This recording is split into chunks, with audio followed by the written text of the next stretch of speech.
અયોધ્યાની અંદર રામ જન્મભૂમિ પર જે મંદિર થયું છે એનો આખો પ્રતિષ્ઠા વિધિ બધો થશે.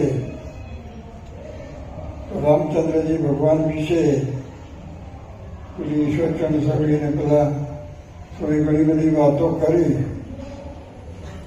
તો રામચંદ્રજી ભગવાન એમને ગાદી પર બેસાડવાના છે.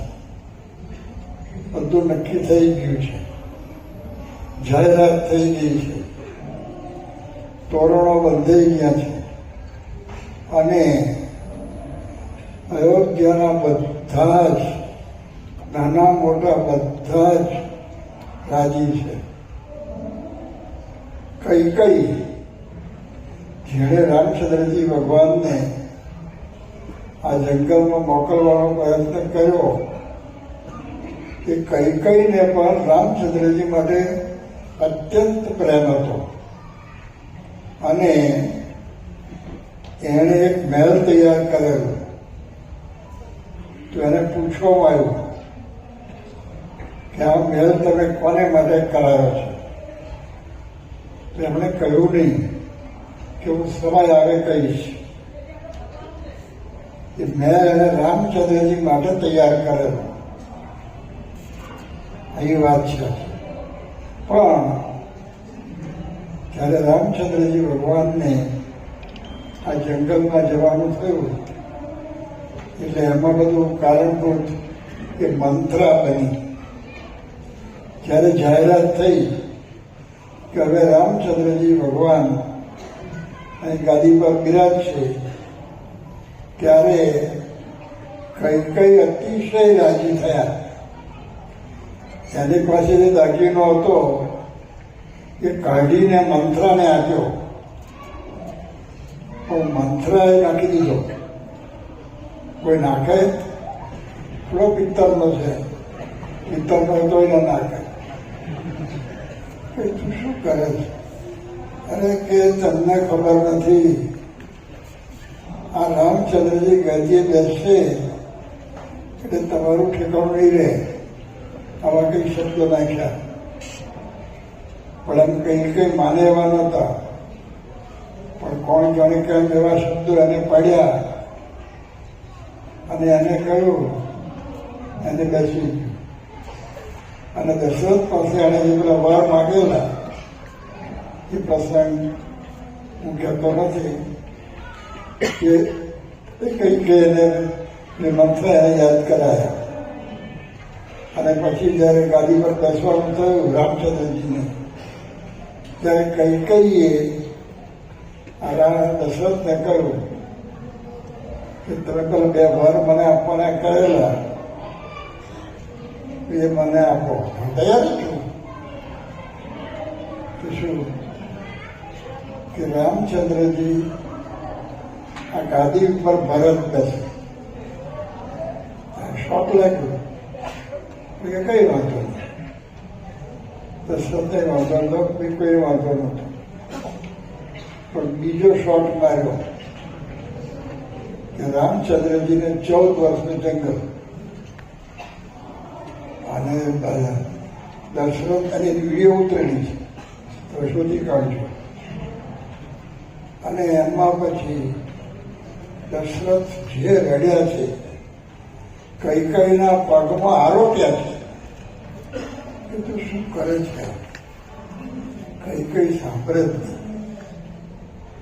ના છૂટકે દશરથને કહેવું પડ્યું. અને રામચંદ્રજી જ્યારે રાજ્યાભિષેક થવાનો જેનું આયોજન થઈ ગયું છે, એ જંગલમાં જવા તૈયાર થઈ ગયા. એક પ્રશ્ન પૂછ્યો નથી કે તમારે મને ગાદીએ બેસાડવો ન હોય તો કઈ વાંધો નહીં, મેં પ્રજાજન તરીકે અહીંયા આગળ કહી શકે. એક પ્રશ્ન નહીં. જંગલમાં જવા તૈયાર થઈ ગયા. તો સીતાજી તૈયાર થઈ ગયા. તો રામને બધાએ કહેતા કે તમારે જવાની જરૂરિયાત નથી, કે જરૂરિયાત કે ન જરૂરિયાતનો પ્રશ્ન જ નથી.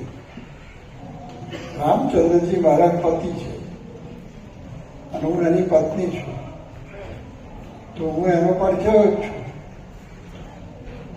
પણ તમારાથી કે છે કે આ જંગલનું દુઃખ સહન નહીં થાય, કારણ કે સીતાનો ઉછેર એ રીતે થયેલો હતો અને રામચંદ્રજી તો બહુ આમ જરા કઠણ સંજોગોમાં ટ્રેન થયેલા હતા. એટલે સીતાજી એને કહ્યું કે મને આવા દુઃખનો અનુભવ નથી, પણ રામચંદ્રજીનો પ્રેમ મારા પર એટલો બધો પ્રેમ છે કે હું બધું સહન કરી શકું. આપણને કલ્પના લાગે છે, પણ દ્રષ્ટાંત રૂપે કહું છું કે ધારો કે તમારા પર ઓપરેશન કરવાનું હોય હાર્ટનું, અને તમારી ચેરી હાથ આમ હાર્ટ ચીરી નાખે, એને કદાચ જોયું હોય, વિડીયો કદાચ જોયો તો ખબર પડે. દર્દીને કઈ થતું નથી, એને કશું જ નહીં. તમે ટાંકડી મારે આમ થાય અને આ હાર્ટ છે છાતી ચીરી નાખે તો કઈ થતું નથી. તો એટલો પ્રેમ હતો સીતા અને રામચંદ્રજી માટે ક્યારે કઈ લાગ્યું અને જવા તૈયાર થઈ ગયા. તો લક્ષ્મણજીએ વિચાર કર્યો કે ભાઈ અને ભાભી જંગલમાં જાય અને જંગલમાં એકલા રહેવાનું, ત્યાં બધી રાક્ષસી પ્રજા હોય તો એને પછી કોઈ મદદ જોઈએ ને. તો લક્ષ્મણજી તૈયાર થઈ ગયા. તો લક્ષ્મણના પત્ની ઉર્મિલા અને એક પ્રશ્ન પૂછ્યો નથી,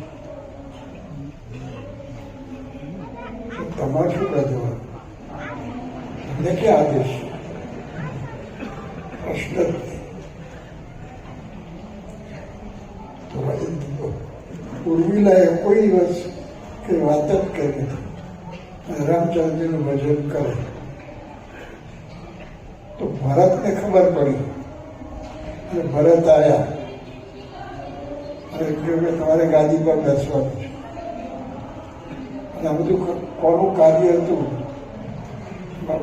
મૂળ તો મંત્ર હતી, પણ કઈ એની માતા એટલે ભરત એની માતાને મારી નાખવા તૈયાર થઈ ગયા અને બકુડ આવ્યું. પણ એને વિચાર આવ્યો કે કદાચ મારી માતાને કંઈ કરીશ તો રામચંદ્રજીને ગમશે નહીં, એ પાછા વળી ગયા. રામચંદ્રજીને આગળ રાખ્યા. પછી એમને ગાડી પર બેસાડવાના હતા તો એ જંગલમાં ગયા અને આખું સરોવરી ગયેલા અને લક્ષ્મણજીએ જોયું કે આવે છે કે 5 જણ તૈયાર થયા. એક તો જંગલમાં મોકલ્યા અને પાછો આવ્યો છે. રામચંદ્રજી કે તમે ધીરજ રાખો, ઉતાવળ ના કરો, ભરત એવો નથી. અને ભરત આવ્યા, રામચંદ્રજીના પગમાં પડ્યા અને કે મારી માતાએ ભૂલ કરી છે, પણ ગાદીના લાયક તમે જ છો, એટલે તમે પધારો. રામચંદ્રજી કે લાયક કે પછી ગેરલાયક એનો પ્રશ્ન નથી. પિતાનું વચન, પિતાનું વચન છે કે મારે જંગલમાં જવાનું અને તમારે ગાદી પર બેસવાનું. જંગલ ને ગાદી બે સરખા છે. તો પછી ના છૂટકે પછી ભરતજી આવ્યા. પણ ભરતજીએ વિચાર કર્યો કે મારા ભાઈ રામચંદ્રજી, લક્ષ્મણજી અને ભાભી સીતા એ જંગલમાં રહે, ઝૂંપડીમાં રહે, હર ફૂલને પાંદડા ખાય, જમીન ઉપર સૂવે, અને હું અહીંયા રાજમાં આવી રીતે બધું આમ મોજશોખ કરું. એને ખાડો ખોદાયો અને ઝૂંપડી બાંધી અને ખાડામાં નીચે રહે, રાત બરાબર ચલાવી. જે રીતે રામચંદ્રજી રાત ચલાવવાના હતા એ જ રીતે ભરતજીએ રાત ચલાવી. જરા પણ ખામી આવવા દીધી નહીં. અને લક્ષ્મણના પત્ની ઉર્મિલા એની ભક્તિ જોઈ અને રામચંદ્રજીએ ઉર્મિલાને સ્વપ્નમાં દર્શન દીધા અને કહ્યું કે તમારી ભક્તિથી બહુ જ રાજી છે. સ્વપ્ન બધું છે, તમે કંઈક માગો કે મારે કાંઈ મારે કશાની જરૂરિયાત નથી, પણ હું રાજી છું. રાજી પછી કહું છું તમારે જોઈતું હોય તો મારે આપવું છે, તો મારે કઈ જોઈતું નથી. ત્રીજી વાર રામચંદ્રજીએ ત્યારે કે તમે ખરેખર રાજી થયા હો તો તેવું આપો કે હું લક્ષ્મણજીની આદત ના આવે. મારી યાદી આવે તો તમારી સેવામાં ફેર પડે. આ પરિવાર હતો. કૌશલ્યાએ કોઈ પ્રશ્ન કર્યો નથી, કોઈએ કોઈ પ્રશ્ન કર્યો નથી. મારી વાત શું છે કે આવી વાતો અમુક સમયે આપણે કહેતા રહેવું પડે. આજે આ બધા પ્રશ્નો બધા અને ઊભા થાય છે કારણ કે આપ જાણતા નથી. જાણે છે કદાચ એનું મનન કર્યું નથી. આજે આ વિકાસ થયો છે વિજ્ઞાનનો, એની સાથે કેટલા જ પ્રશ્નો છે. તમે કોર્ટમાં જઈને પૂછો કે પતિ પત્નીના છૂટાછેડાના કેટલા કેસ છે, ઢગલા બાદ તમારે વાત જ જવાય. એનું કારણ આ છે વિજ્ઞાનનો વિકાસ થયો છે, ખરાબ નથી. એનો ઉપયોગ શું કરવાનો આ આપણે ભૂલ્યા જ છે. આવી વાતો કહેતા રહેવાનું. તમે ઘરમાં કહી શકો છો. આપણા સંતો પણ તૈયાર થયા છે. આપણા સંતો એમણે રામાયણની કથાઓ ઘણી કરી છે અને મહાભારતની પણ કરી છે, ગીતાની પણ કરી છે. તો સંતો આવી રીતે બધા તૈયાર થાય છે. તો બધા એવા તૈયાર ના થાય તો આવું થોડું જાણવું જોઈએ આપણે કે આજે આવી રીતે આ બધું તૈયાર થયું છે. એટલે રામચંદ્રજી ભગવાનની આ જન્મભૂમિ પર જે મંદિર થાય છે એમાં જેમણે જેમણે યોગદાન આપ્યું છે કેટલા વર્ષોથી એની પાછળ બધા પ્રયત્ન કરતા અને આજે કાર્ય થયું. સોમનાથ મહાદેવનું એવું છે, સોમનાથને પણ તોડી નાખેલો પણ સરદાર પટેલે આખું ઊભું કરી દીધું. એટલે આપણી વાત સાચી છે. આપણે કોઈ ધર્મની નિંદા માનતા નથી. એના બધા સિદ્ધાંતો આપણે સ્વીકારીએ એવું પણ નથી, પણ આપણે કોઈ ધર્મની નિંદામાં પડતા જ નથી. એટલે એ રીતે આરામ જન્મભૂમિ ઉદ્વારે જેવું મંદિર બન્યું છે તો જેમણે એમની અંદર મન, કર્મ, વચન કે ધર્મથી યોગદાન આપ્યું છે એ બધાને ખૂબ ખૂબ ધન્યવાદ છે. આ બધાને કહેવાનું કે આપવાથી જ્યારે અનુકૂળ હોય તો આવું થોડું વાંચતા રહેવું.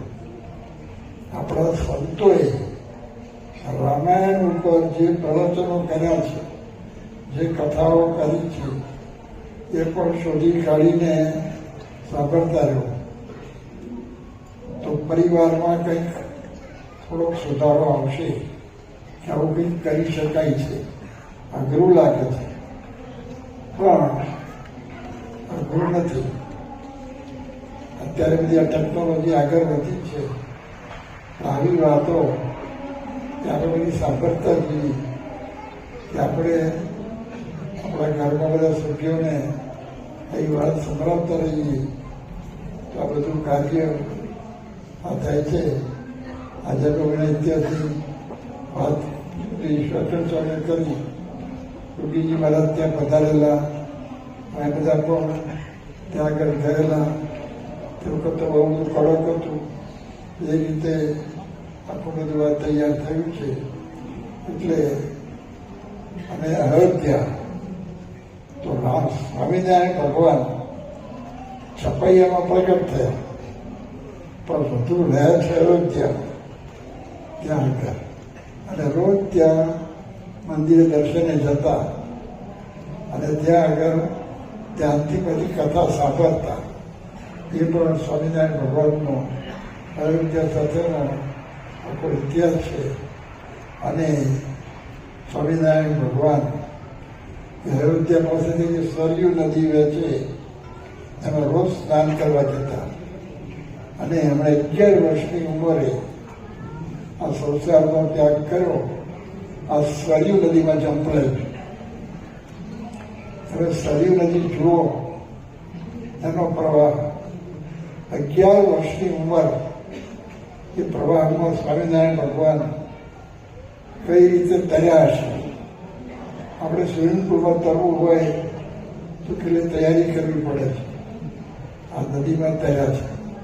એટલે આ બધો અયોધ્યાનો આવો સ્વામિનારાયણ સંપ્રદાય સાથેનો પણ બધો ઇતિહાસ છે. એટલે આવી અધ્યાત્મ વાત એ આપણે બધાએ જાણવાનું. આવી વાતો જે કંઈ સારી હોય તો આપણા બાળકોને આપણે કહેવાની અને એ રીતે આપણે સત્સંગમાં આગળ વધાય. આપણું જીવન પણ એ દિશામાં જાય. અને એ રીતે જેમ રામચંદ્રજી પરિવારમાં એકતા હતી પણ પછી સ્વતંત્ર વાત કરી કે રામચંદ્રજી ભગવાન જંગલમાંથી આવ્યા તો પહેલા કૈકેયીને પગે લાગે. કંટાળો જ આવે અને બધું બોલેલા છે કે તમે મારી પર બહુ મોટો ઉપકાર કર્યો કે મને મારા સીતાનો પ્રેમ કેવો છે અને ભાઈ લક્ષ્મણ અને ભરતનો પ્રેમ કેવો છે. ઘણી બધી વાતો કરી છે. કોઈ પોઝિટિવ થિંકિંગ જ, કોઈ નેગેટિવ વાત જ નહીં. તો આપણા જીવનમાં પણ જુદી જુદી એટલા બધા પ્રશ્નો આવતા હોય છે. પણ એ પ્રશ્નોની અંદર આપણને આવી વાતો, આપણને આવી પ્રેરણાદાયક બોલે તે વારંવાર કરવું પડે. જેટલી એક વસ્તુ હોય છે, આ ક્રિકેટનું છે શું, 5 પ્રક્રિયા સિવાય છઠ્ઠી કોઈ પ્રક્રિયા હોય તો મને કહેજો. બેટિંગ કરવાનું, પછી ફિલ્ડિંગ કરવાની, એ બધાને કોમન, પછી વિકેટ કીપિંગ બધાને કોમન નહીં, પછી બોલિંગ એ પણ બધાને કોમન નહીં પણ ગણીએ આપણે, અને ફટકો મારે ત્યારે ઉપર દોડવા. આ સિવાય છઠ્ઠું કઈ છે એમાં નિષ્ણાત થવું હોય તો આ સચિન તેંડુલકર એના ક્રિકેટના ક્ષેત્રમાં આગળ વધ્યા તો અમેરિકાના એક્સ પ્રેસિડેન્ટ ઓબામા એણે નોંધ લીધી. એણે કોકવાર પૂછ્યું કે સચિન તેંડુલકર છે કોણ? એટલે સારું એને એમાં આપણે તમારા એ બધા બાળકો ભણેલ છે, સારું ભણવાનું, સારું ભણી શકાય એવું બધું દરેક કરી શકે છે. એક જ વાત કંઈ હું કરું.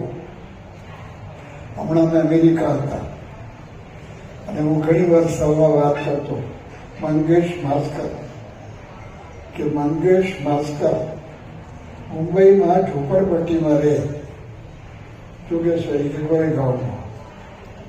ઝૂંપડીમાં સંડાસ નથી, પાણીનો નળ નથી, લાઈટ નથી, એક ચોકડી છે એમાં ડુગડું બાંધી એની પાછળ સ્નાન કરે છે. આ પરિસ્થિતિમાં ભણી શકાય ખરું? તારા મનમાં where there is a will, there is a way. તો એણે બગીચામાં જઈ વાંચ્યું. બગીચો મોટા બંધ થાય તો વરસાદ પડતો હોય તો બાજુમાં હાઈ રાઇઝ બિલ્ડિંગ હોય, એના વોચમેનની રજા લઈ જે લાઈટ હોય ત્યાં વાંચે. મહારાષ્ટ્ર બોર્ડમાં SSCમાં 97% માર્ક લાવ્યો.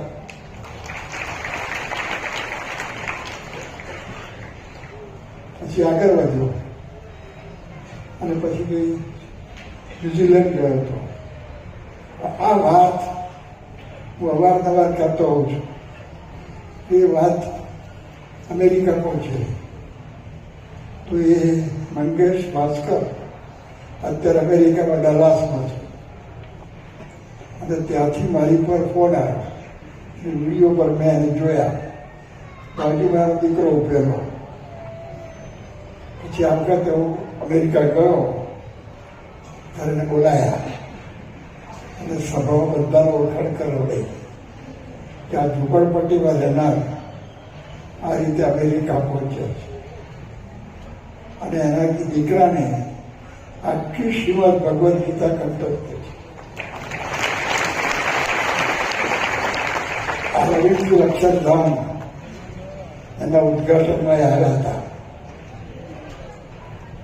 અને હું જે અમેરિકામાં ઉતર્યો હતો ત્યાં પાછા મને મળવા પણ અમેરિકામાં આવ્યા હતા. પછી હમણાં હિંમતનગરમાં સમૂહ લગ્ન થયા કે મેં મંગેશ ભાસ્કરને જણાવ્યું હવે આથી સારી છે કે આગળ સમૂહ લગ્ન છે તો તમારા તરફથી કંઈ સહકાર થાય તો વિનંતી છે. આને કંઈ કોઈ 10 લગ્ન સ્પોન્સર કરીશ. 1 લગ્ન 1 લાખ સહેજ આપણે સહેજ બધો પ્રયત્ન કરીએ. આ બધા કેવા કામ થાય છે એ આગળ વધે છે. તમારા દીકરા દીકરીઓ આગળ વધી છે. અહીં જે બાળકો બેઠા છે એમાંથી કોઈ ભારતના વડાપ્રધાન છે. એમાં કોઈ હર્ષ તો નથી. એમાં કોઈ હર્ષ ટ્રાન્સપ્લાન્ટ સર્જન છે આપણો અમદાવાદનો